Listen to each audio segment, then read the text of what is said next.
So যেই কথাটা আপনারা অনেকবার জানতে চেয়েছেন সেটা হচ্ছে প্রেরণাকে আমি কিভাবে চিনি, প্রেরণা আমার কেমন দিদি। প্রথম কথা আমি আপনাদেরকে বলে রাখি একটা কথা, আমার যখন কেরিয়ারের শুরু হয় তখন হচ্ছে আমি একটা সিরিয়াল না, তখন হচ্ছে আমি ছিলাম জুনিয়র আর্টিস্ট। ঠিক আছে, জুনিয়র আর্টিস্ট মানে হচ্ছে সিরিয়ালের যে মেইন ক্যারেক্টার, তার পেছনে যারা ঘুরে বেড়ায়, এদিক থেকে ওদিক পাস করে, আমি হচ্ছে সেরকম ছিলাম। ঠিক আছে, সেখান থেকে স্ট্রাগল করতে করতে, ফাইট করতে করতে আমি প্রথম কাজ পাই। তো যাই হোক, এসব কথা ছেড়ে দিচ্ছি। প্রথম আমি ওকে কিভাবে চিনি, একটা সিরিয়াল ভোরের খুব কাছে, প্রেরণা সালটা বলে দেন। 2009 সালে ইটিভি বাংলায় হতো ভোরের খুব কাছে। সেখানে এক্স্যাক্টলি হিরোইন ছিল হচ্ছে প্রেরণা ভট্টাচার্য, আর আমাকে ডেকেছিল হচ্ছে রুবির পেছনে একটা কোনো কলেজ ছিল, হ্যাঁ ওই মেঘনাদ শাহ কলেজের ওখানে বোধহয় শুটিংটা হয়েছে, ওর ভেতরে আমাকে যেতে হতো।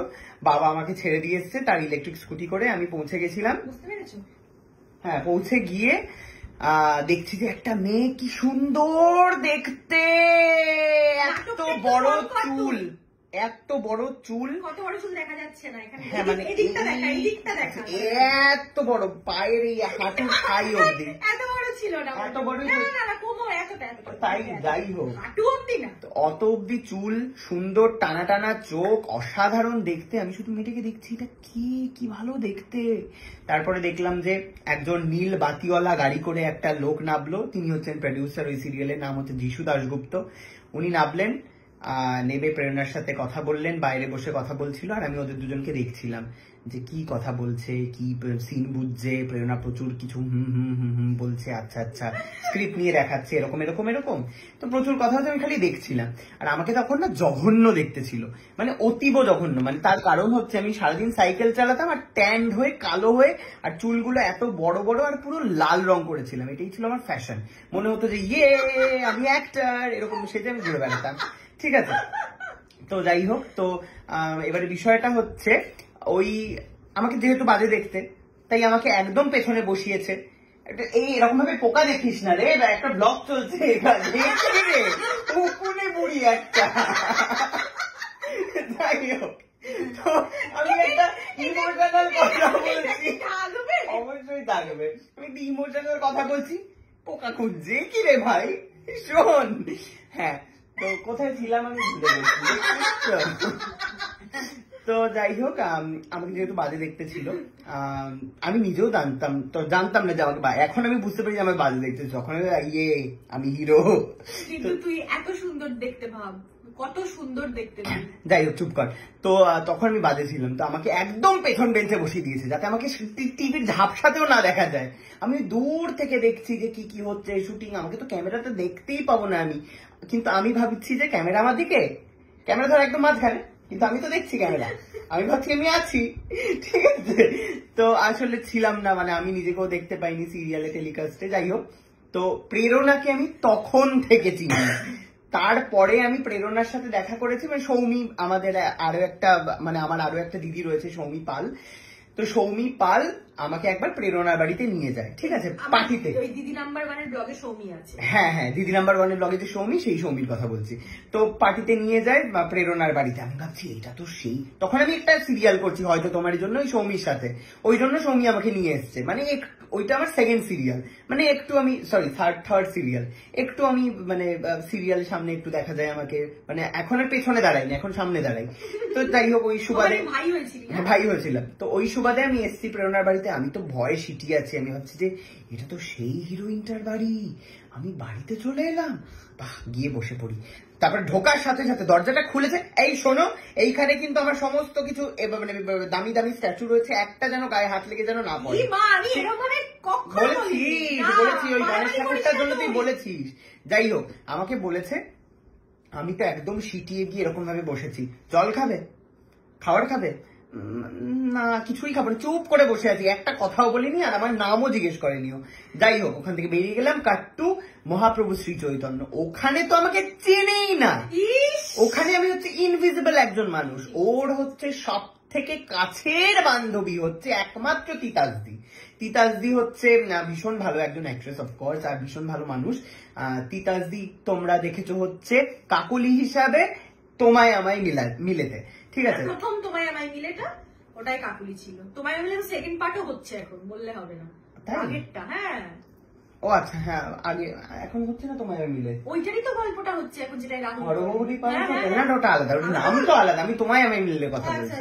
তো ওইখানে হচ্ছে কাকুলি ছিল, ঠিক আছে, সেই তিতাসদির সাথে সারাক্ষণ গল্প, তিতাসদির খাবার দিচ্ছে, ও তিতাসদিকে খাবার দিচ্ছে, পারলে এই যে ওর মাথায় যেরকম উকুন বাচ্ছে সেরকম হচ্ছে উকুনও বেছে দেয় লোকজনে। না না আমি আর কি ভাবছি, তো যাই হোক, তো হচ্ছে কি বলছি আমি ভুলে গেছি। না না চুপ কর, ওকে। হ্যাঁ, তো সেখানে মানে পুরো সিরিয়াল মহাপ্রভু সিরিজের জন্য 3 বছর চলেছে বা 4 বছর, আমার মানে শেষের হয়তো 1 বছর প্রেরণা আমার সাথে কথা বলেছে, তার আগে আমাকে জাস্ট পাত্তাই দিত না প্রেরণা। আর রিসেন্টলি মানে কতদিন হলো তোর সাথে আমার আবার ভালোভাবে কথা হচ্ছে, মানে আমি তোর ভাই হয়ে গেছি, কত বছর হলো তো আমার নিজেরও মনে নেই, 3 বছর না না 3 বছর লকডাউন থেকে, লকডাউনের পরপরই। যাই হোক, তো সৌমি আমাদের হচ্ছে মধ্যেখানে ব্রিজ, যেই সৌমির কথা বলছিলাম, সৌমি পাল, সৌমি আমাদের মধ্যেখানে ব্রিজ। মানে সৌমি প্রেরণা আমাকে প্রচন্ড বাজে ভাবতো। কি ভাবতিস বলে দে, বল বল বল কি ভাবতিস? না বাজে ভাবতাম না, বিষয়টা ছিল অত মানে এখন যে সম্পর্কটা হয়েছে তখন তো ওই সম্পর্কটা ছিল না।